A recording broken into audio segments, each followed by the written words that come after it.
20 முத்தரையர் சமுதாயத்தை சேர்ந்த தலைவர்கள் நேரால் நாசம் செய்யப்பட்டார்கள், அடியோடு ஒதுக்கப்பட்டார்கள், அழிக்கப்பட்டார்கள், புதைக்கப்பட்டார்கள். வருங்காலங்களிலே திமுகவை காப்பாற்றுவதற்கோ இல்லை அடுத்த தலைமுறையை கொண்டு வருவதற்கோ முத்திரையில் எந்த தலைவரும் இல்லை என்பதை மரியாதைக்குரிய ஸ்டாலின் அவர்கள் தெரிந்து கொள்ள வேண்டும். அடுத்தது திருச்சி மாவட்டத்தைச் சேர்ந்த கல்லர் சமுதாய மக்கள். கல்லர் சமுதாய மக்களும் இவரிடம் எப்படிப்பட்டு கீழ்ப்படிந்து அவர்களை எந்த படுகொலியை தள்ளினார் என்பதை தாங்கள் அறிந்து கொள்ள விரும்புகின்றேன். திரு KKM தங்கராஜ் அவர்தான் திருச்சியிலே திமுக வளர்த்த ஜாம்பவனாக இருந்தவர்.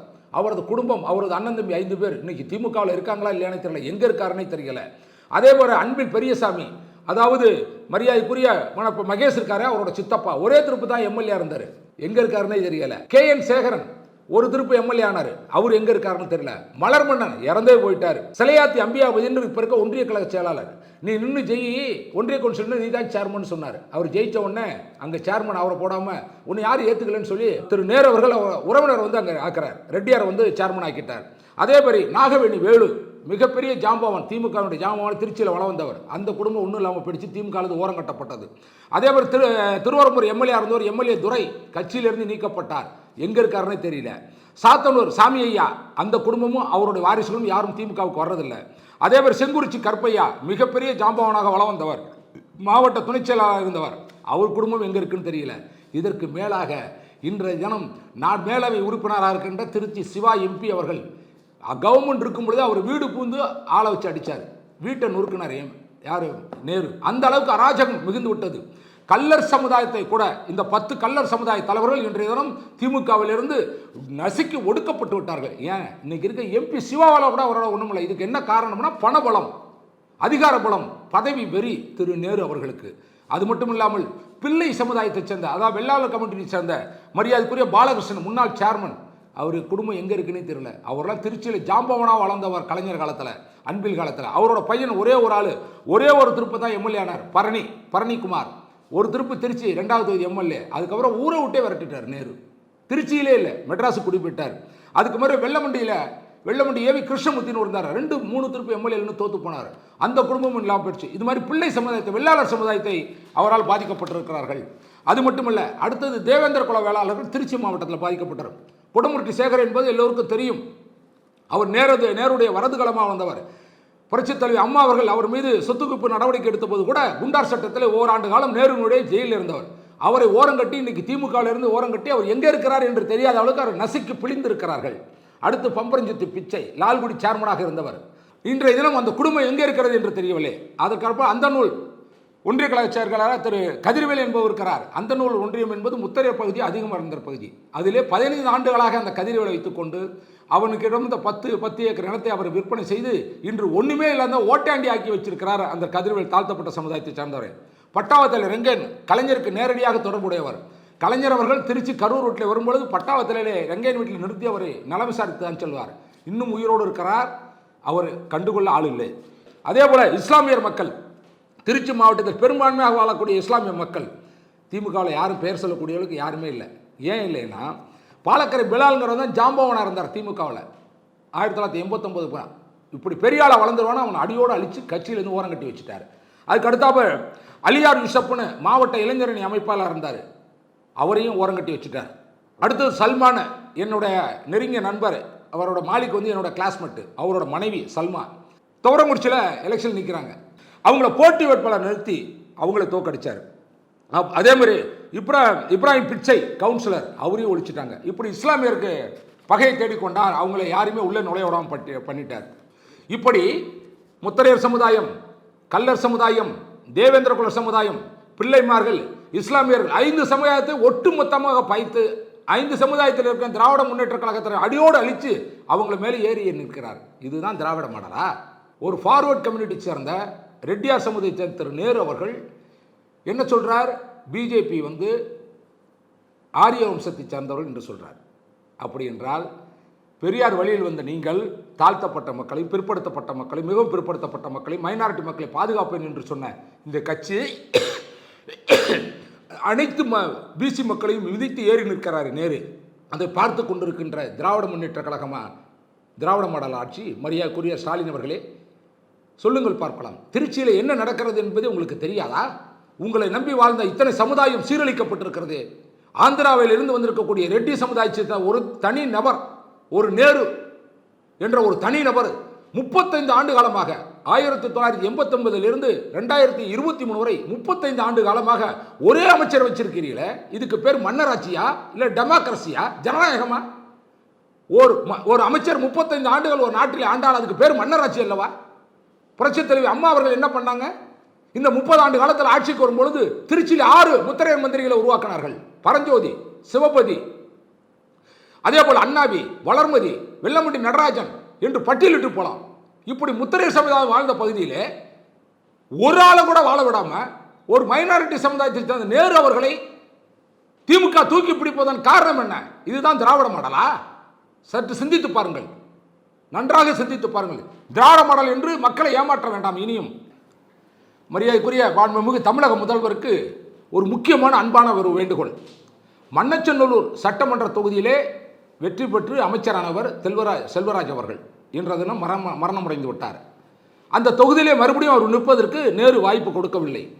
ஆனால் இன்றைய தினம் அங்கே சட்டமன்ற உறுப்பினராக இருப்பவர் கதிரவன் ரெட்டி. மண்ணச்சநல்லூர் சட்டமன்றத்தை முழுக்க முழுக்க முத்திரையர் வாழக்கூடிய பகுதி. ஆனால் சட்டமன்ற உறுப்பினர் கதிரவன் ரெட்டி. அங்கே மண்ணச்சநல்லூர் 2 யூனியன் இருக்கிறது. ஒரு யூனியன் மண்ணச்சநல்லூர் சேர்மனாக இருப்பவர் ஸ்ரீதர் ரெட்டி. மண்ணச்சநல்லூர் திமுகவுடைய ஒன்றிய கழக செயலாளர் சரவண ரெட்டி.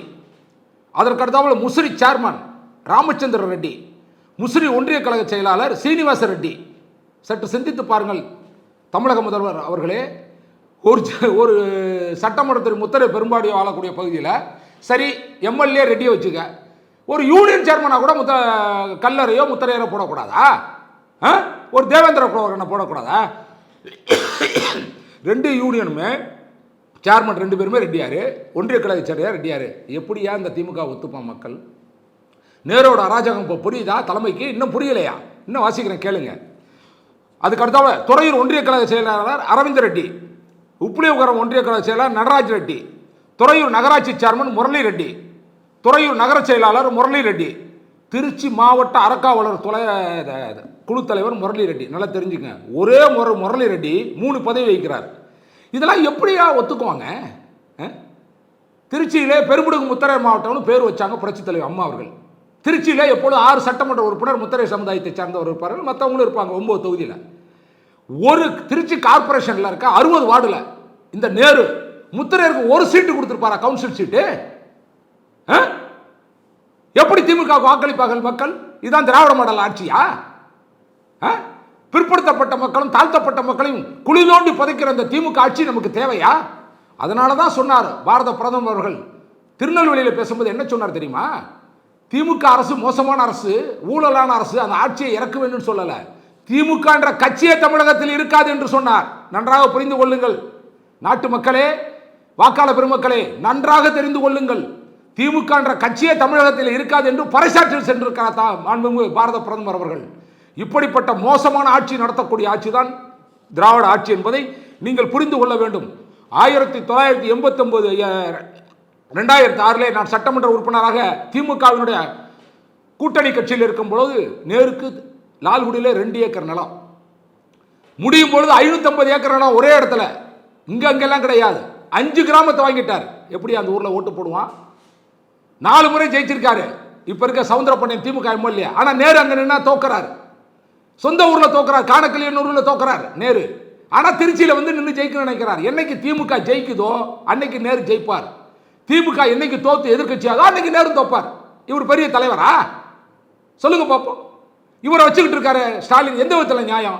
மாண்புமிகு ஸ்டாலின் அவர்களே, திமுகவின் முக்கிய தலைவர்களே, இனி வரும் காலங்களே நேரு போன்ற தலைவர்கள் இனி உருவாக்கிறார்கள். திராவிடங்கிற கட்சியே தமிழகத்தில் இருக்காது என்பதை உங்களுக்கு இந்த பேட்டியின் மூலமாக நான் தெரிவித்துக் கொள்கின்றேன். அதற்கு அடுத்தாப்புல எடுத்துக்கிட்டீங்கன்னா திருச்சியில் பஸ் ஸ்டாண்டு கொண்டு வந்தீங்க, ரொம்ப சந்தோஷம், இல்லைன்னு மறுக்கல. புது பஸ் ஸ்டாண்டு கொண்டு வரது 150 ஏக்கர் நிலம் வாங்கிட்டு தானே நேரு கொண்டு வர்றாரு. அதையே உங்களுக்கு தெரியல?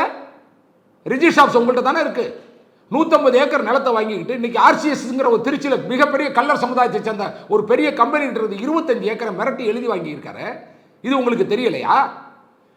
பஸ் ஸ்டாண்டை சுற்றி 150 ஏக்கர் நிலத்தை வாங்கிட்டு பஸ் ஸ்டாண்டு கொண்டு வர்றாரு. இது வந்து திராவிட மாடல் ஆட்சியா? சற்று சிந்தித்து பாருங்கள் வாக்காளர் பெருமக்களே. அதுக்கு அடுத்த போல அண்ணாமலை அவர்கள் சொன்னார்கள், தமிழகத்தில் இருக்கின்ற அமைச்சர்களோட பட்டியல் கிட்டத்தட்ட நேருக்கு 2000 கோடி ரூபாய் அக்கௌண்ட்லேயே இருக்கிறார். அப்போ மறைமுகமாக எவ்வளோ வச்சிருப்பார்? ஏங்க 89ல் மிளகா மண்டியில் வேலை பார்த்த மிளகா மண்டி வச்சிருந்த நேருக்கு 10 லட்சம் ரூபா கூட இல்லாத நேருக்கு 30 வருஷத்தில் 2000 கோடி அக்கௌண்ட்டில் சொத்து வந்திருக்குன்னா எப்படி வந்ததுங்கிறத அரசாங்கம் பார்க்க வேண்டாமா? இந்த திமுக முதலமைச்சர் பார்க்க வேண்டாமா? மக்களுக்கு தெரிய வேண்டாமா? மக்களை வாழ வைக்க தானே அமைச்சர் பெருமக்கள். மக்களை அழித்து அவர்களுடைய ஆதாரங்களை அழித்து அவர்கள் மேலே நின்று அவர்களுடைய ரத்தத்தை குடிப்பதற்கு அமைச்சரவை இது போன்ற அமைச்சர்கள் நேரு போன்ற அமைச்சர்கள்லாம் நாட்டுக்கு தேவை என்பதை நீங்கள் புரிந்து கொள்ள வேண்டும். வருகின்ற 14ஆம் தேதி பிஜேபியினுடைய தலைவர் மரியாதைக்குரிய அண்ணாமலை அவர்கள் ஒரு பட்டியலிட இருக்கிறார். அதிலே 2,47,000 கோடி தமிழகத்தை சேர்ந்த திராவிட முன்னேற்ற கழக அமைச்சர் பட்டியல் 24 பேரை வெளியிட போற. இந்த 2,47,000 கோடி அவங்கள்ட்ட தான் இருக்கு. தமிழகத்தினுடைய ஒட்டுமொத்த பொருளாதார ஜிபிடி 25 லட்சம் கோடி, மொத்தமே 25 லட்சம் கோடி தான். ஆனால் அதில் 10% திமுக காரங்கள் மட்டும் இருக்கு. கொஞ்சம் சிந்திச்சு பாருங்க. 2.5 லட்சம் கோடியை இன்னைக்கு ஆளக்கூடிய திமுக அரசியல் மந்திரி வச்சிருந்தாலும் இந்த நாடு எப்படி உருப்படும்? சந்தித்து பாருங்கள். இப்படி பல விதத்திலும் தமிழக மக்களை, திருச்சி மாவட்ட மக்களை அனைவரையும் அழித்து பொதுஜன விரோதியாக இன்று உருவெடுத்திருக்கிறார் நேரு. நான் அன்னைக்கு ராமஜி அவர்கள் மரணம் அடைந்தார்கள். ராமஜி மரணம் அடையும் பொழுது திருச்சியில் இருக்க யாருமே வருத்தப்படலை. ஏன்னா அந்த அளவுக்கு அராஜகம் தலைவிரித்து ஆடிச்சு. உச்சத்தில் இருந்தாங்க, கண்ணு முன்னே தெரியல. அவரால் பாதிக்கப்பட்ட பெண்கள், பாதிக்கப்பட்ட குடும்பங்கள், பாதிக்கப்பட்ட இன்ஜினியர்கள், பாதிக்கப்பட்ட டாக்டர்கள், பாதிக்கப்பட்ட கோடீஸ்வரர்கள், பாதிக்கப்பட்ட ரியல் எஸ்டேட் அதிபர்கள், பில்டர்ஸ், அவ்வளோ பெருமை அன்னைக்கு சந்தோஷமா இருந்தான். இப்படியா ஒரு மந்திரியோட தம்பி இறந்து போனப்ப நாடே கைகூட்டி சிரிக்குது, சந்தோஷமா இருக்குன்னா அப்படிப்பட்ட அந்த சமுதாயத்தை அவருடைய உறவினர்களை மறுபடியும் மந்திரி ஆக்கலாமா? இந்த திமுக ஆக்கிடுச்சே. இப்போ மறுபடியும் புதுசாக ஒரு ராமஜியத்தை உருவாக்க துடித்து கொண்டிருக்கிறாரு நேரு. இன்னைக்கு ஒரு அமைச்சர் பையன் இன்னைக்கு எம்பிக்கு நிற்கிறார். இது நியாயமா, தர்மமா, அடுக்குமா? சற்று சிந்தித்து பாருங்கள் வாக்காளர் பெருமக்களே. நடக்க இருக்கின்ற தேர்தல் நம்மளுடைய வாழ்வாதாரத்தை அளிக்கக்கூடிய தேர்தலாக இருக்கிறது. யாருக்கு ஓட்டு போட வேண்டும் என்பதோட யாருக்கு ஓட்டு போடக்கூடாது என்பதை நீங்கள் தெளிவாக தெரிந்து கொள்ள வேண்டும். திருச்சியிலும் சரி, பெரம்பலூரும் சரி, திமுகவினுடைய வேட்பாளருக்கு ஓட்டே போடக்கூடாது. அதுவும் குறிப்பாக பெரம்பலூரிலே நேருவின் மகனை ஆதரித்தால் இன்றைய தினம் இருக்கின்ற 2.5 லட்சம் கோடி 5 லட்சம் கோடியாக மாறும். லால்குடியில் வாங்கப்பட்ட 5000 ஏக்கர் 50,000 ஏக்கராக மாறும். ஏழை வாழை இந்த ஊரிலே வாழ முடியாது, தனியாக வீடு கட்ட முடியாது, பணம் சேமிக்க முடியாது, அவரவர்கள் பட்டா நிலத்தை இழக்க நேரிடும். அப்படி ஒரு துரதிர்ஷ்டமான ஒரு நிலையை உருவாக்கக்கூடாது.